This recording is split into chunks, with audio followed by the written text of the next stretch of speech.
What's up, YouTube? AJ Simmons checking in. Gonna let people come in, give people time to come in and join me on this live video. So give me a second while I wait for this thing to warm up. If you're here with me, check in, leave a comment, thumbs up, something, let me know you're here.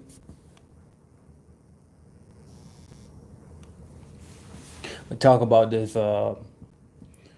what might be happening here shortly about this financial market and all this stuff. Because a lot of people think it's over. It might not be over, okay? So I just want to go ahead and inform you, let you in on my thoughts and what I'm following, and that way you can be better prepared in case I'm right.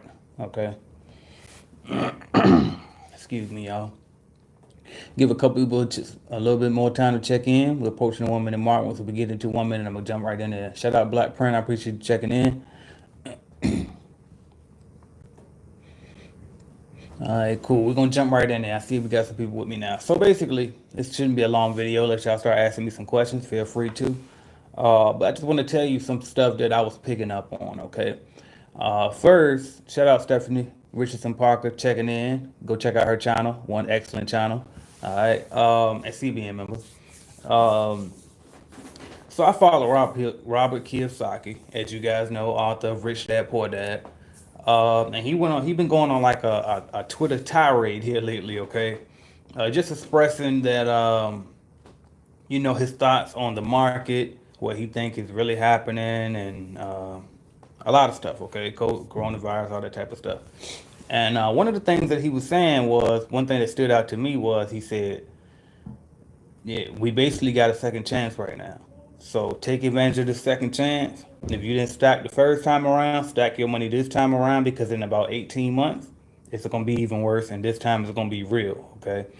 Um, he predicted a lot of stuff throughout the decades, okay, and he's been right most of those times. And those times where he wasn't exactly on point with his timeline, it still happened. It just wasn't exactly right with the time, okay. So instead of, I think he's the financial crisis that we're looking at now, I think he predicted like 2018, so he was like 2 years off, right?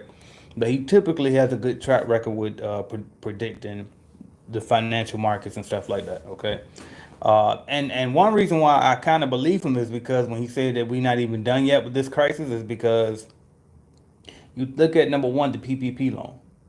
That PPP loan, the more I'm studying and looking into it and listening to a lot of the experts that do more research than I do, and I trust them. Okay, they're basically saying that a lot of these people who, like, as hard as it is to get it, first of all, they're saying it's going to be even harder to prove that you follow the guidelines, and it's going to be a forgivable loan. So for a lot of these companies who got the PPP loan right now, it's being said that a lot of these companies probably going to go out of business because they won't be able to pay back these loans, okay? And they're going to run out of money. So that's one thing that they're using as an indicator. The other thing is the housing market. I'm sure y'all heard this before. A lot of people got these forbearances for like 3 months, I believe it is, 3 to 6 months. Okay. And these forbearances, they're not doing what is called a loan extension, which they usually would do, which is when you can put the payments on the back end of the loan. And then they basically just report to the credit report as if you were paying on time and all of that. Then you just pick back up after the 3 to 6 month time frame is over with. Instead, what they're doing with these forbearances is they just reporting that you were paying as agreed throughout those months. But when those months end, that little time frame that they gave you for the forbearance, you have to pick back up the payments, and you got to pay all of those months that they just said that you paid as agreed, but you actually didn't. Okay, so that means that if your mortgage was $1,000 a month, and they give you a 3 month forbearance, I mean you got to come up with 3 grand after just being. A lot of these people were just unemployed for the time being. Some of them did get unemployment, some are getting checks from other places, but are people really being financially responsible and going to actually save their money to pay the mortgage? Probably not, because if they were, they would have been paying it as they were going anyway, right? So that's another indicator. Okay, so you got a lot of businesses possibly going out of business here shortly because the PPP loan, I believe, one person said that you have to repay them within 1 year. Another person said 2 years. But either way, it's a short time frame. That's why when Kiyosaki said 18 months, I could see why. So you got that going on, and the interest. My bad. I'm not sure what happened, but it jumped off, and I'm back on. Anyway, shout out to Chavar checking in. Shout out to Precious checking in, CBN member. All right, but basically, so you got the PPP, and Think about this. Some of these people getting $50,000, $100,000 loans, and it's going to be expected to pay that back plus a little, I think, 1% interest within a year or two. That's a lot of money to pay back within a year or two, okay? And some people, some of these businesses simply ain't got it. How do we know? Because they needed the loan in the first place, right? So, um, just keep that in mind. Then the housing market thing, keep that in mind, okay? So all I'm coming to do tell you on this video is to look at this as a second chance that if you didn't stack before the thing hit the first time, learn from that mistake and stack now. Treat it as if we got 1 year to get our stuff together. If that, treat it like you got 6 months to get your shit together. So stack, stack, stack. That's what I'm gonna be doing, and I recommend that you do the same. And then guess what? If I'm wrong, and if Kiyosaki is wrong, then you just got an extra pile of cash and you can invest in later. If we're right, then it'll you pay. No, I mean it worked. It paid off for you that you were stacking. Okay, and so if it's not extreme and it's not over the top, then you'll just have a lot of cash that you can invest in a lot of cheap assets. If it is extreme and this stuff go the way that some of these people say it's gonna go, and these rich folks start hiding in bunkers and we start having a food shortage, which I'm hearing a lot, then you at least you have the cash to go get you some food, get you some stuff. No, I mean, shit. If you feel it's gonna go that far, I would say start trying to take some of them steps now to prepare for that, like getting your firearms and getting your your food and all the type of stuff, and try to start storing some stuff away now and between now and through this time period, okay? But I just figured that I gotta be, it's my responsibility to share what's on my mind based on what the people are teaching me and based off the trends that I'm seeing. So just want to hop up here and share that with y'all. Just something for y'all to consider, okay? So could it be that extreme? I don't know. Could it just be the market crash? We can buy cheap assets and then we go back to normal like we did in 08, 09? We don't know. But just want to hop up here and tell you how that. So, but anyway, y'all got any questions? Y'all can shoot them in. That was pretty much my message for this morning.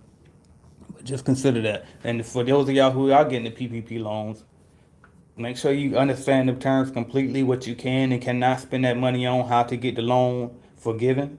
You know what I mean? And make sure you do your full due diligence, because like I pointed out in the interview I did with Ricky, by the way, make sure y'all go check out that interview, by the way. It's on the Route channel with my guy Ricky Regalado. His channel is what is his name? His channel Route. I think it's just Route. But look up AJ Simmons interview. Uh, Cleaning and Cocktails, I believe was the title of it. Go look that up. He interviewed me and he dropped it yesterday. But in that video, I was telling him that I was saying about the PPP loan. I was saying, damn, I forgot what the point was about to be. See, I always interject and throw little side shit, and then I forget what the main point was. My bad. But anyway, look at that video, because whatever I was about to say, I said it in that video. So go check that video out. I'll put the link to the video in the comments. And then Precious said also get an accountant too. Exactly. Don't be scared to go out here and find these professionals, y'all, because they know more than I do. Don't always come to AJ, you know what I mean, think that I'm going to have every single answer. I can make a mistake, okay? Even though I've been doing this for a while, I mean, I've been in business for a minute now, and I know some stuff, but I don't know all stuff. So definitely get you a specialized professional. If they know accountant, get an accountant, okay? And don't be scared, okay? A lot of times, accountants and attorneys, they won't charge for that first initial consultation, okay? So just call, ask, set up with a meeting with them, make sure you're doing your stuff right, all right? And then maybe you can get them on a monthly thing too. Maybe they do their books for you, do your books for you, okay? Or if they don't do your books, maybe you do your books, but you had them check on you once a quarter or twice a year, something like that. So that way when tax time coming, to be seamless, all right? But that's what I got for y'all, man. You want to start your cleaning company, go to cleanbiznetwork.com, CBN, all right, www.cleanbiznetwork.com. You can get leads from us. You can get a starter kit from us. You can do all type of stuff with us. Go check it out, see what we got to offer. That's what I got for y'all this morning. I will talk to y'all later. Go check out that interview on Ricky's channel, though. Thank y'all.